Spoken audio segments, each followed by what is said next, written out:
All right, John, game 2, Eagles-Patriots. There's a lot going on last week. I know you guys did a ton on A.J. Brown. And then, here's the game. And, obviously no A.J., no one plays. That's, regular players. But what stood out to you? What are your takeaways from game 2, John? And just this thing so far. I was thrilled by the way our offensive line played. And not just the twos, but the threes as well.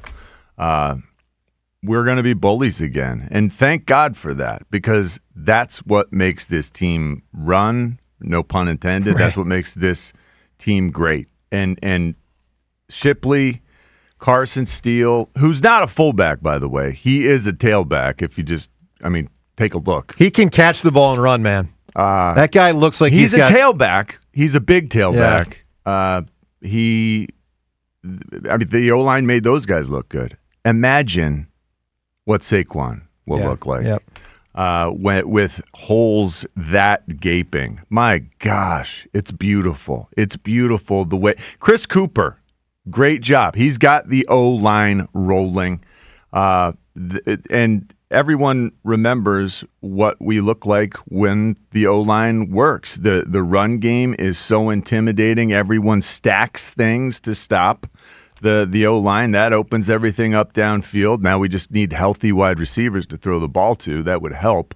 And I know that by the time the season rolls around, we'll be good in that regard. But the defense as well, I expect that the defense is going to rock people, and we should feel pretty good for that. And right now it feels like we kind of have something to prove coming off of last season. There's like a feistiness. And I think the fights that broke out in the scrimmage or situation with the Patriots on Thursday, there were 4 or 5 bench clearing tussles. Yep. And that's feistiness and anger. That translates for the O-line, in our case, to they've got more motivation. They're a little angrier. They're a little better. They're a little tougher. And, for the second straight day, the Eagles' O-line did dominate. That's the resounding theme. The O-line dominated, which is really what we were saying heading into it. We were hoping to see. Well, I didn't think it was realistic with this new coach to be able to get things going as well as he did. But it feels like the new scheme is going to work based on the personnel that we've got, the athleticism on the O-line, the way these guys can move. And the coolest part about it is I guarantee Mike Vrabel, who is a defensively minded head coach, an old school guy, he preaches stopping the run first. And that's all we did. We ran all over that group with 1s, 2s, and 3s. So that's a big deal. And the issue that I came away with more than anything, because the game does not matter. No. That game meant nothing. I mean, heartbreaking loss at the end, man. Come on. Right. The outcome, none of that matters. matters. The corner that got beat's not going to be on the team. No, the guys who sucked. I wonder if Kelee Ringo is going to be on the team because he didn't offset his terrible play and dumb penalties with an interception in the end zone this time. Yeah, but I don't think any of that even. I honestly don't think it matters with Kelee Ringo. It's all about special teams. Well, special teams that's for all him. It is. That's what we need him for, and he is an outstanding special teamer. Yeah. But Shaun Wade got schooled. He's a cornerback. Yep. Shaun Wade, Thomas Ambry, those guys not going to be around. Yep. But it speaks volumes that Zion Wilson, who no one knows, was one of our mainstays out there, a defensive tackle who had like 37 snaps or something, looked kind of impressive. But that's a guy, he just got here in June. He's an undrafted free agent. He's not going to make the team. Now, he might be a practice squad guy. That's what a lot of those guys were fighting for. The Nebraska guy might have made the team. Oh, he absolutely made the team.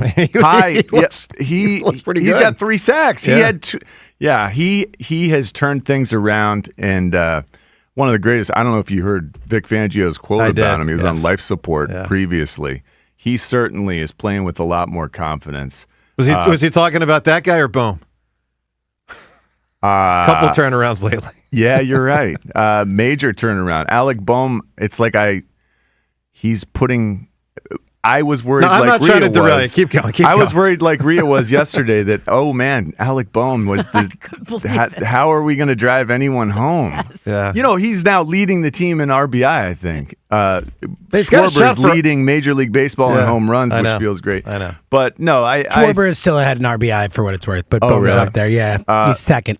The big takeaway from that whole experience was, you know, Saquon spoke about it afterwards. He hates the inter squads practices, and I was kind of shocked by that. But you know, you think about it, you dig in a little bit. What he said, I thought was interesting too. Like, this is so ego driven, this sport.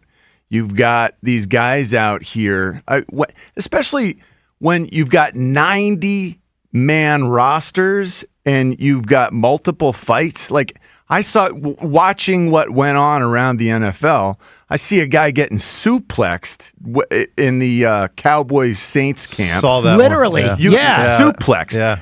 You see just the bench clearing mayhem, and I'm thinking, wait, aren't we supposed to be like player health first? Like, that should be the overall consciousness. How do we protect these guys? In 90 players means you got 30 guys on each side of that practice that aren't going to make the team, and they're looking for a way to differentiate themselves.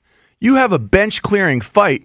Those guys, I mean, they have a little more reason to protect someone or lash out against someone, make an impression, make a name for themselves. I do think what Saquon said after that second practice, we need to think about, because most people are saying, hey, you know what the NFL should do? They should televise these inter-squad scrimmages because they're better than the preseason anymore. I feel like, I don't know, it was a shocker that Saquon felt as deeply as he did about the way it went, about the ego-driven practices. And I think the NFL is creating new dangers by essentially refusing to play starters in the preseason. Now you've got 60 extra guys out there who aren't going to make the team but want to make a name for themselves. And if it's televised on top of it in years to come, you're going to have crazy fights, unsafe situations. And I thought, you know, Saquon was interesting and brave to speak up about it. And it's something we all need to think about. It's something the NFL needs to address. All right, so look, a lot from the last week to unpack and your chance to weigh in. Obviously, the most recent thing being the game on Saturday night, but also, you know, the whole Patriots-Eagles thing, the fights, Saquon's comments, a lot to weigh in on. 215-592-9494. Your chance to win a cool prize, Eagles practice tickets. We'll get to that in a moment.